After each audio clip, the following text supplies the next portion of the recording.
Welcome back to Central Colorado Ballistics. My name is Wally.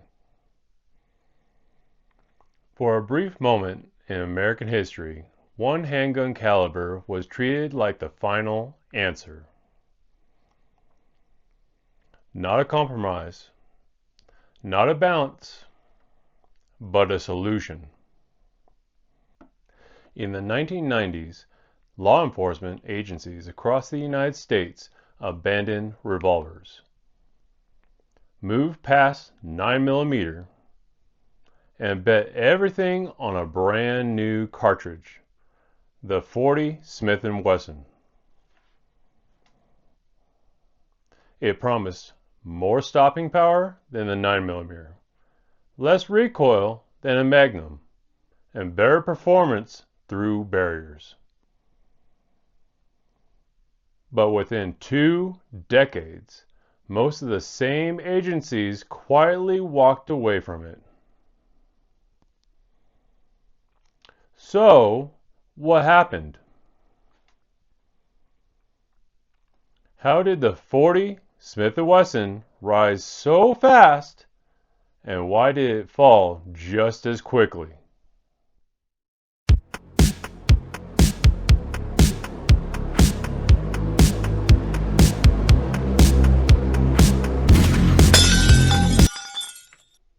The story of the .40 Smith & Wesson doesn't start in a lab. It starts in Miami, 1986. The FBI Miami shootout. 2 heavily armed suspects, 8 FBI agents, and a gunfight that would permanently change American law enforcement. During the shootout, agents fired multiple rounds of 9mm and .38 Special. Several hits were made, but the suspects kept fighting. 2 agents were killed, 5 were wounded, and the FBI reached a conclusion that would echo for decades. The problem wasn't tactics. It wasn't training. It was caliber performance. Whether that conclusion was fully justified is still debated, but at that time, it became doctrine. The FBI needed a deeper penetration, more reliable expansion, better performance through barriers. And that kicked off one of the most influential testing programs in firearm history. After Miami, the FBI created a standardized ballistic testing. Gelatin, barrier testing, penetration depth requirements. Their conclusion? Handgun rounds needed to penetrate 12 to 18 inches in ballistic gel to be considered effective.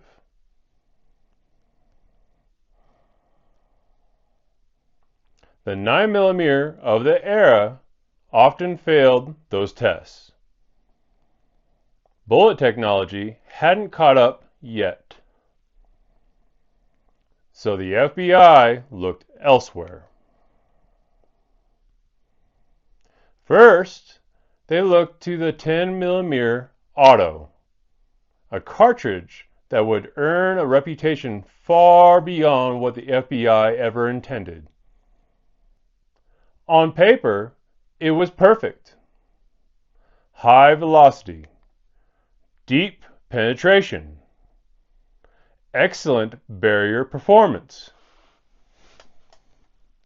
In reality, too much recoil, large grip frames, difficult qualification scores. Agents struggled with it. So the FBI did something unusual. They downloaded the 10 millimeter. Less power, less recoil. And that compromise sparked an idea. Smith & Wesson and Winchester saw the opportunity. What if you took the FBI's reduced power 10 millimeter, not the full power version civilians would later romanticize, shortened the case, and made it fit into 9 millimeter sized handguns? In 1990, the .40 Smith & Wesson was born. It launched with immediate institutional backing. It hit harder than 9 millimeter, penetrated better than most existing loads, and fit into pistols officers already knew how to use.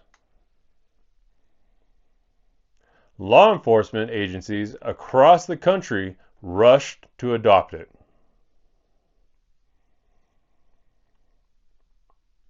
Within a decade, .40 Smith & Wesson became the dominant American police caliber. If you were issued a duty pistol in the late 1990s or early 2000s, odds are it was chambered in .40 Smith & Wesson. On paper, the .40 Smith & Wesson looked like a perfect balance. Compared to the 9 millimeter, heavier bullets, larger diameter, better barrier performance at the time. Compared to Magnums, high capacity, faster reloads, semi-automatic ergonomics,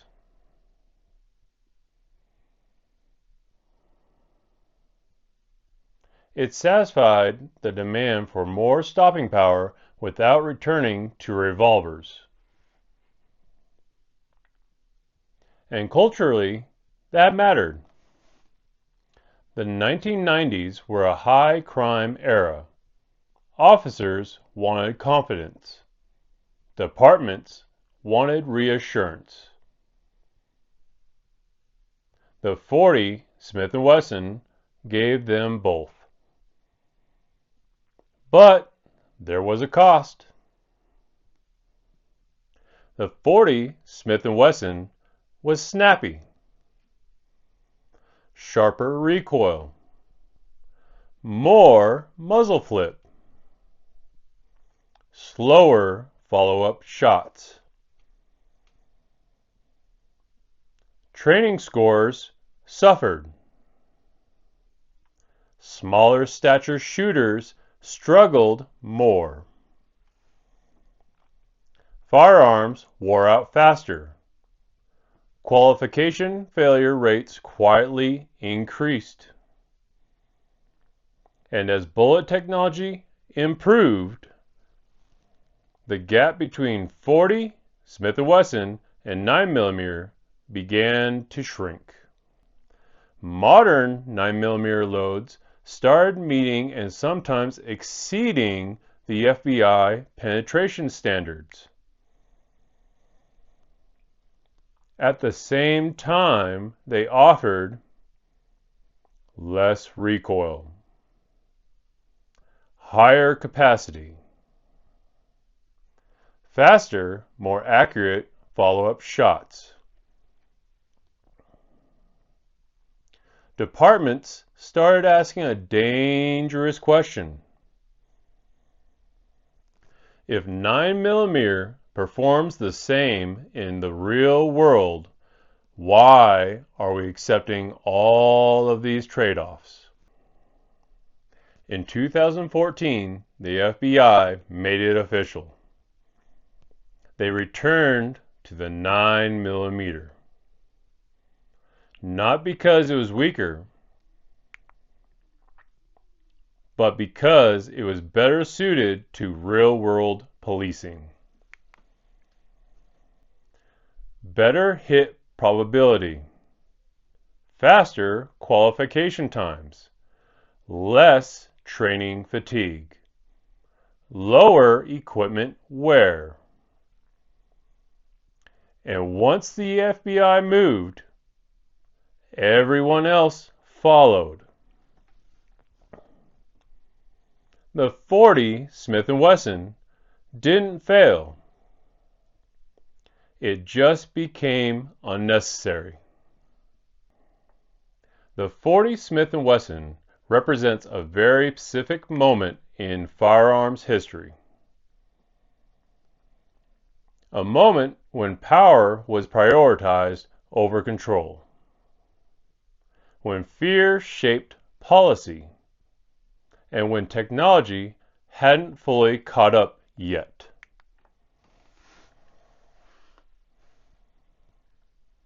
It wasn't a mistake. It was a stepping stone. From revolvers to magnums to experiments that pushed the limits of what officers could realistically control. And finally, back to modern 9mm. And understanding that path helps us see the bigger picture. Because calibers don't rise and fall randomly. They reflect the problems we're trying to solve and the trade-offs we're willing to accept.